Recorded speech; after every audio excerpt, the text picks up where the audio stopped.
September 27ஆம் தேதி வெள்ளிக்கிழமை மாலை 6 மணி வானிலை அறிக்கை. தினம்தோறும் நம்மளுடைய வானிலை செய்திகளை நீங்கள் கேட்கணுன்னா நம்ம சேனலை சப்ஸ்கிரைப் பண்ணி வச்சுக்கிட்டு பாருங்கள். தற்போது காட்டக்கூடிய வானிலை அமைப்பு என்னென்னா, இலங்கைக்கு மிக அருகாமையில் ஒரு காற்று சுழற்சி உருவாகி அது தொடர்ந்து மேற்கு நோக்கி நகர்வது போல வானிலை படங்கள் காட்டுது.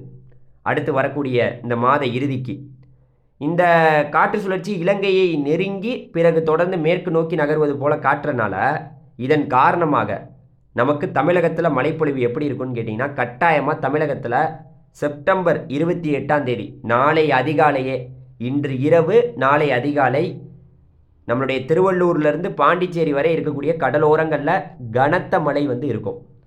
கனத்த மழை உறுதியாக இருக்கும். அதன் பிறகு மாத இறுதி நாட்களாக இருக்கக்கூடிய 29, 30, அப்புறம் அக்டோபர் 1, 2, 3 இந்த தேதியெல்லாம் ஒட்டுமொத்த பகுதியான மழை இருக்குமான்னு கேட்டிங்கன்னா, ஒட்டுமொத்த பகுதிக்கும் மழை இருக்காது.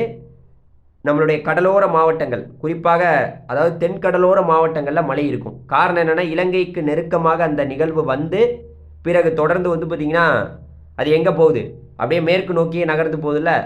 அதனால் நமக்கு பார்த்திங்கன்னா ராமநாதபுரம் மாவட்டம், அதாவது நாகப்பட்டினத்திலேருந்து கன்னியாகுமரி வரை இருக்கக்கூடிய கடலோரங்களில் பெருத்த மழை, இலங்கையில் கூடுதலான மழை கிடைப்பதற்கான வாய்ப்பு ரொம்ப பிரகாசமாக இருக்குது.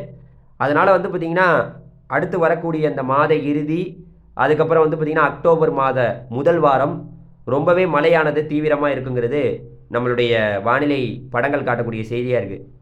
அதன் பிறகு கொஞ்சம் ஓய்வெடுத்து வாரம் அப்புறம் பார்த்திங்கன்னா அப்படியே மழையானது இருந்து கொண்டே இருக்கும். நமக்கு வடகிழக்கு பருவமழை அக்டோபர் 15க்கு பிறகு தொடங்குவதற்கான வாய்ப்பும் ரொம்ப சிறப்பாக இருக்குது. அதனால் தொடர்ந்து பார்த்திங்கன்னா வானிலை செய்திகளை கேட்குறதுக்கு நம்ம சேனலை நீங்கள் சப்ஸ்கிரைப் பண்ணி வச்சுக்கோங்க. நன்றி, வணக்கம். அடுத்த வீடியோவில் சந்திக்கும் வரை உங்களிடமிருந்து விடைபெறுவது வானிலை செய்தி. நன்றி.